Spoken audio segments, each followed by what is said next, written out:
bahwa Para Betina Pengikut Iblis ini adalah judul yang paling tepat untuk menggambarkan karakter di film ini.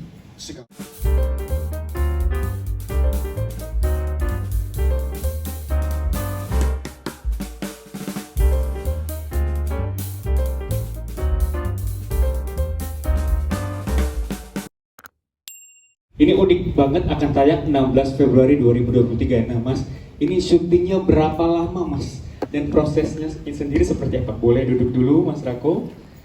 Teman-teman kalau ada yang mau bertanya dipersilahkan untuk dipersiapkan ya pertanyaannya ya. Syutingnya berapa lama nih Mas? Dan apa nih kesulitan untuk syuting film? Oh berdiri aja. Oke. Ya siap. Syutingnya sih 40-an hari sebenarnya. Tempatnya sebenarnya nggak jauh-jauh, ada di Parung, ada di Jonggol gitu ya, di Bogor gitu. Karena memang settingnya juga Indonesia tahun 50-60 gitu, tapi di desa yang agak ke belakang gitu. Jadi kita memang mencari lokasi-lokasi yang cocok untuk film ini gitu.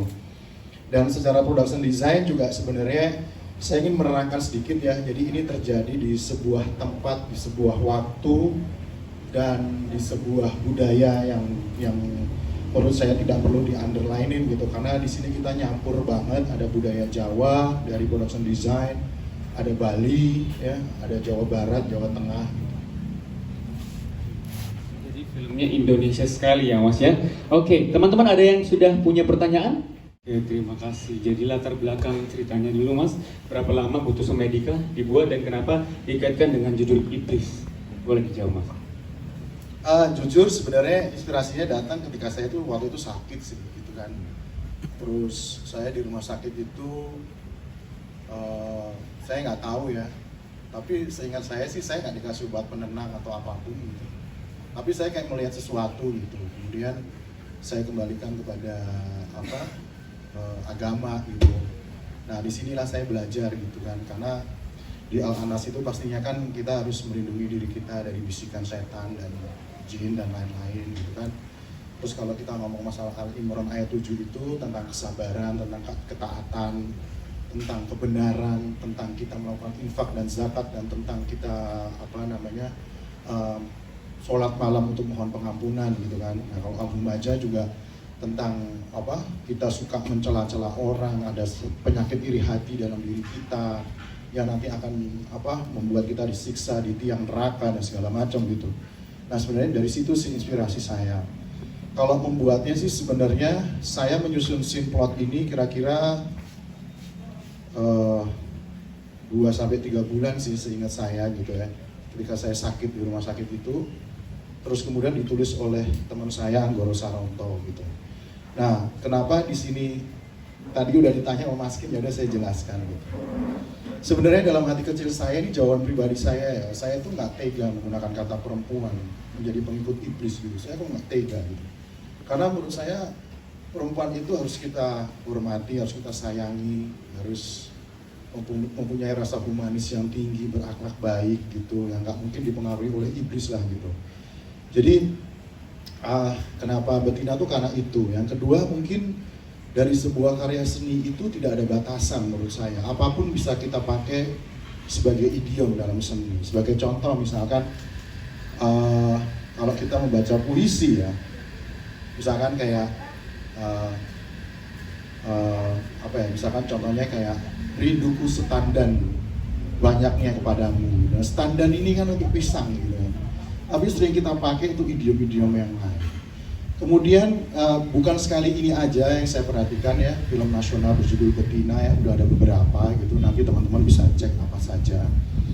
Terus kemudian yang ketiga juga jawaban saya mungkin ya, kalau dikait-kaitkan dengan bahwa seni itu bebas gitu ya, bahwa Rasulullah tuh pernah ditanya sama sahabatnya gitu, dari orang tua itu yang harus kita hormati itu yang mana dulu? Pasti teman-teman udah tahu. Nomor 1 adalah ibu, nomor 2 ibu, nomor 3 ibu, nomor 4 baru ayah. Tapi seni bebas untuk mengartikan, kemudian ada idiom yang mengatakan bahwa teror ibu gitu, dan itu tidak dipermasalahkan gitu. Dan menurut saya itu juga sebuah idiom yang baik gitu. Terus yang ketiga, kemarin saya sempat baca juga bahwa emang kita binatang gitu. Kalau kita ngelihat Saya rasa binatang itu secara fitrah lebih baik daripada kita gitu. Binatang itu nggak bohong, binatang itu nggak akan nyuri kalau nggak lapar banget gitu. Beda dengan kita gitu. Jadi menurut saya bukan suatu yang harus dibedakan gitu. Tapi intinya adalah bahwa Para Betina Pengikut Iblis ini adalah judul yang paling tepat untuk menggambarkan karakter di film ini sekaligus juga politik. Itu mungkin jawaban dari saya. Ya, apakah dari Mas atau dari pihak Falcon? Silakan. Jadi kalau dari sisi saya sih sebenarnya ini sangat pas sekali untuk kebutuhan karakter di film ini gitu. Kalau dari sisi produser mungkin dari sisi komersialitas atau publishing, promotion gitu ya. Dari sisi bisnis plan-nya lah gitu. Tapi seperti saya bilang ya, ada slasher, ada spiritual horror, ada creature gitu. Dan menurut saya ini cocok banget sih tiga perempuan ini. Nanti Mas kalau nonton bisa lihat gitu bagaimana totalitas mereka memerankan ini gitu. Dan menurut saya genre horror ini juga harus dianggap serius gitu menurut saya. Makanya harus dimainkan oleh orang-orang yang tepat gitu. Karena mungkin kalau China punya kungfu, bule punya action gitu ya, ya Indonesia kayaknya horror ini harus diangkat gitu, dan ini harus kita seriusin banget gitu. Dan oh ya, Adipati juga memerankan iblis ini juga dari tahap-tahap yang sangat rumit juga ya, karena nanti kalau Mas nonton iblis ini sangat unik gitu, maksudnya dia nggak punya genre, dia nggak punya umur, dia ya gitulah pokoknya seru sih. Apakah karena sebelumnya sudah di Bayi Ajaib? Yang kedua, prosesnya kapan pengerjaannya dilakukan, Mas? Ya, apakah setelah Bayi Ajaib atau barengan? Terus yang ketiga tadi proyeksi film horor ya, dan berapa target penontonnya? Kalau pemeran iblis sih sebenarnya kita ada beberapa nama sih sebenarnya dalam prosesnya gitu kan. Tapi dari creative selection sih akhirnya jatuhnya ke Adipati gitu, karena emang karakter ini menurut saya belum pernah ada dimainkan oleh aktor-aktor Indonesia. Kalau saya bisa bilang gitu sih. Nanti Mbak bisa lihat sendiri aja, dan karakter ini unik dan membutuhkan sensitivitas dan totalitas yang sangat tinggi gitu menurut saya. Nah, kapan bikinnya? Sebenarnya bikinnya tuh kira-kira di waktu Covid kemarin lah, Bayi Ajaib juga ya, karena ketika Covid itu semua kegiatan berhenti, kita harus berpikir Falcon memberikan kesempatan kepada film-filmmaker yang ada yang jadi keluarga Falcon di sini gitu. Nah, saya memilih untuk membuat ini gitu karena lokasinya itu masuk ke pedalaman, jadi tidak dalam sebuah kerangka mengganggu masyarakat yang sedang melaksanakan COVID ini gitu loh. Jadi itu sih sebenarnya. Terus yang ketiga tadi kalau di masalah masa depan horor gimana, saya tuh yakin banget karena gini, masyarakat kita tuh dari Sabang sampai Merauke itu percaya dengan mistis gitu. Jadi itu salah satu yang membuat kemudian genre horor ini mempunyai tempat sendiri di para penontonnya gitu. Dan kalau kita perhatikan memang dari dulu tuh film horor ini menjadi tren bangkitnya film nasional gitu. Dari tahun 80-an tuh awalnya horor, kemudian ke komedi, warpop. Kemudian di tahun 90-an itu awalnya dengan Jalangkung, kemudian baru ada Sherina, ada Barengan Cinta dan segalanya. Nah, yang kemarin setelah kita pandemi itu diawali dengan film horor dari MD itu gitu kan. Nah, kalau jumlah penontonnya sih mungkin itu bukan ranah saya untuk menjawab. Kayaknya Mbak nanti harus tanya ke produser. Secara konten cerita sangat berbeda sih dengan horor-horor pada umumnya. Karena di sini sangat lengkap banget ya, seperti saya bilang tadi, ada slasher, ada spiritual, ada creature gitu. Dan settingnya juga mungkin unik juga karena terjadi di tahun 50-60-an Indonesia dari sebuah desa terpencil gitu. Kalau ratingnya sih saya bilang 17+. Kalau ngeliat Bayi Ajaib yang gore seperti itu 17+, kayaknya ini karena ini lebih gore jauh daripada Bayi Ajaib, jadi 17++ kayaknya. Lebih apa ya? Saya nggak kepikiran referensi. Nggak ada mas. Karena kan Indonesia jarang creator yang gore gitu kan jarang. Iya. Ya tadi saya bilang ya bahwa horor itu tidak melulu tentang setan gitu menurut saya sih. Maksudnya secara atmosfer, situasi pun itu bisa juga jadi horor gitu menurut saya gitu. Jadi ya referensinya apa saya nggak tahu. Iya. Mungkin saya kalau melihat premisnya kan kayak ada semacam apa namanya kanibalisme gitu ya gitu. Ada mungkin dari yang film-film dulu gitu misalnya. Ya dulu sih pernah ada ya film dulu judulnya Kanibal kalau nggak salah judulnya. Kanibal Holocaust itu kan dulu pernah ada ya kan.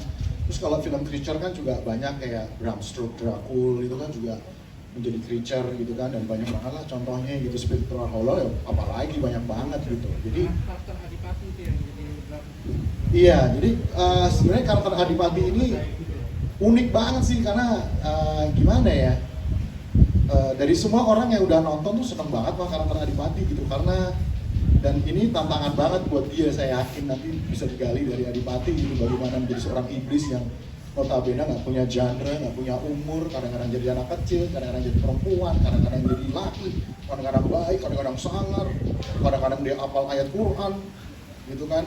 Yang membedakan dia dengan kita kan cuma karena dia sombong aja kan, nggak mau. Sebenarnya dia lebih takwa daripada kita kali, cuma dia sombong aja, nggak mau nyembah orang kan gitu. Gitu sih sebenarnya, jadi unik banget lah gitu. Merah ya. Ini yang tadi sudah kita ceritakan, 3 betina ya. Oke, kita mulai dulu mungkin dari Sarah dulu, sudah sini ya. Langsung kamu, oke. Boleh diceritakan dong karakternya di sini jadi siapa dan seperti apa sih? Seperti apa, ayo? Belum udah keluar ya. Halo semuanya, assalamualaikum warahmatullahi wabarakatuh. Selamat pagi, salam kenal, saya Sarah Fajira. Saya di sini berperan sebagai Asih. Karakternya dia adalah makhluk, dia biang kerok di desa ini pokoknya. Dia penyebar maut lah istilahnya kayak gitu. Pokoknya troublemaker dan dia paling gila di antara betina yang lainnya. Terima kasih. Masuk ke aku. Oke. Halo semuanya, selamat pagi menjelang siang. Aku Hanggini, di sini aku berperan sebagai Sari. Sari itu adalah dukun telur. Walaupun aku cimit-cimit gini, aku ditakutin sama seluruh desa dan seluruh orang yang ada di desa kita ini. Kecuali Asih ya. Betul, gitu sih. Aku pokoknya aku benar-benar orang yang punya kekuatan yang paling besar lagi. Halo, selamat pagi rekan-rekan media semuanya. Perkenalkan, aku Mawar Deong. Di film Para Betina Pengikut Iblis, aku berperan sebagai Sumi. Sumi ini adalah seorang anak yang harus mengurus bapaknya dan kemudian bertahan hidup dengan cara menjual gulai gitu. Tapi ya, sebatas itu sih yang bisa aku ceritakan. Pertanyaannya, oke. Pertama sih yang pasti pas aku baca sinopsisnya, menurut aku Para Betina Pengikut Iblis ini adalah film horor yang beda dari yang lain sih menurut aku. Dan apa ya, ada cerita yang kita banget deh cerita di situ gitu kan. Betina-betina ini banget dan unik, dan aku ngerasa aku pengen aja keluar dari zona nyaman aku gitu. Dan pas aku tahu cast-castnya dan sutradaranya juga aku tertarik, jadi ya udah aku terlibat. Itu jadi mungkin dari sekian banyak tawaran horor akhirnya baru ini yang diterima yang pertama ya. Betul. Oke, ada lagi mungkin yang mau bertanya untuk 3 guest kita? Dipersilahkan, itu saking besar masing-masing. Karena pada imut-imut banget tapi kok bisa ya sadis gitu ya. Nah, terus tantangannya apa? Dipersilahkan dari Mawar dulu mungkin. Oke. Terima kasih atas pertanyaannya Mas. Kalau tantangan di film ini, jujur buat saya karakter Sumi sendiri menjadi tantangan yang berat sekali.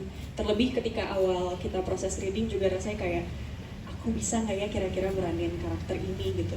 Tapi ya memang bersyukur sekali kita punya tim yang solid, dan saya juga udah pernah kerja bareng dengan nomor aku juga sebelumnya.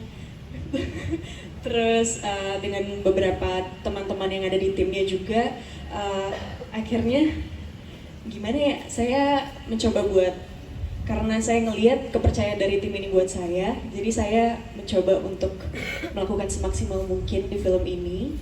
Jadi memang setiap pulang reading saya baca lagi skripnya, kira-kira ada apa lagi yang bisa saya tangkap dari Sumi hari ini gitu. Jadi memang kalau ditanya tantangan terbesarnya menjadi karakter Sumi ini sendiri sih. Terima kasih Mas. Jadi karakternya sendiri sudah menantang untuk seorang mawar. Jadi dibaca terus tuh ya. Dibaca lagi apalagi yang bisa dieksplor. Mungkin Kang ini Oke, terima kasih. pendalaman Mas. karakternya seperti apa, tantangannya Oke, apa aja. aku juga kurang lebih sama Mawar, karakter Sari sendiri ini. Apalagi dia ini kan karakternya dukun teluh, dan Sari ini punya apa ya, sedikit mantra-mantra kekuatannya dia yang menurut aku itu susah banget. Dan cara mendalami perannya adalah waktu pas reading tuh Parako ngasih kita satu-satu kayak musik gitu. Jadi oke, Sari musiknya kayak gini, terus Asih kayak gini, Sumi kayak gini. Nah dari musik itulah aku sering dengerin juga gitu, aku cari instrumental kayak gitu, terus aku baca-baca terus dialognya. Dan itu dia sih, sama juga kayak tadi, dengan bantuan tim-tim yang lain akhirnya aku bisa nyaman juga jadi Sari.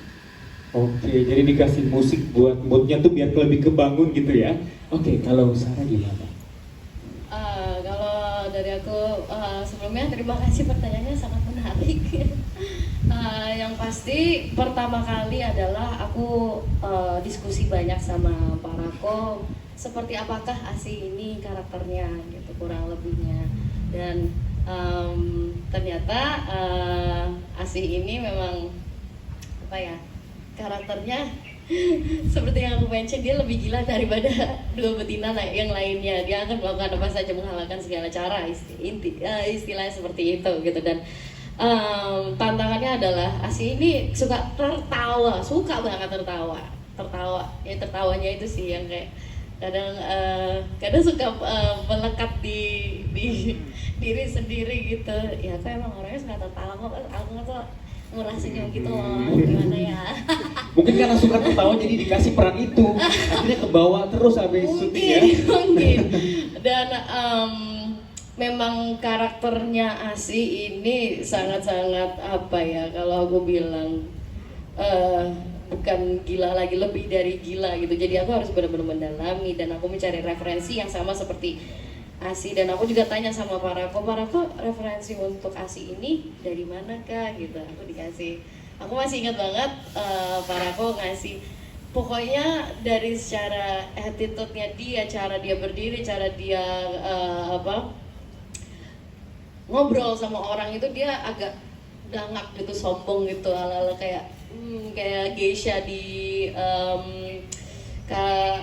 film Memoirs of a Geisha yang namanya Hatsumomo. Seperti itu referensinya kurang lebih. Jadi aku banyak belajar dari situ sih. Kebetulan aku juga memang suka filmnya, jadi kayak gitu. Makasih lah aku. Terima kasih. Terima kasih. Jadi seperti Sekian. itu ya tadi ya. Apakah ini branding terbaru Mawar atau gimana? Dipersilakan. Ya. Terima kasih untuk pertanyaannya Mas. Puji Tuhan, saya diberikan kepercayaan banyak sekali untuk memainkan genre yang berbeda-beda, khususnya di tahun ini ya. Dan memang ketika pertama kali bertukar cerita sama Mas Rako tentang adanya niat untuk membuat film Para Betina Pengikut Iblis ini, saya udah merasakan tantangannya padahal baru mendengar gitu. Jadi ketika diberikan kepercayaan pastinya untuk bermain di film ini, saya dengan segala rasa keingintahuan saya terhadap ya dunia seni peran, saya memutuskan untuk mengambil peran ini. Terima kasih. Terima kasih Mas. Ada lagi? Boleh dipersilakan. Kalau dibilang stres sih, mungkin di awal-awal jujur pasti ada tantangan yang bikin saya juga kepikiran banget gitu. Apakah aku tuh bisa nggak sih meranin peran Sari ini yang menurut aku sangat challenging gitu buat aku. Cuman karena tim kita yang sangat solid, bawaan di lokasi tuh bikin semangat terus, jadi stresnya tuh hilang dengan sendirinya gitu sih Mas. Jadi kayak gak ada apa ya, tantangan yang terlalu berat di saat tim-tim kita juga bikin suasana jadi enak kayak gitu. Tapi kalau untuk kebawa ke rumah, alhamdulillahnya sih enggak ya. Jangan sampai sehari tiba-tiba nanti dia jadi dukun, kan kita takut ya. Jadi enggak kebawa sih Mas, alhamdulillahnya di lokasi aja jadi sehari. Oke.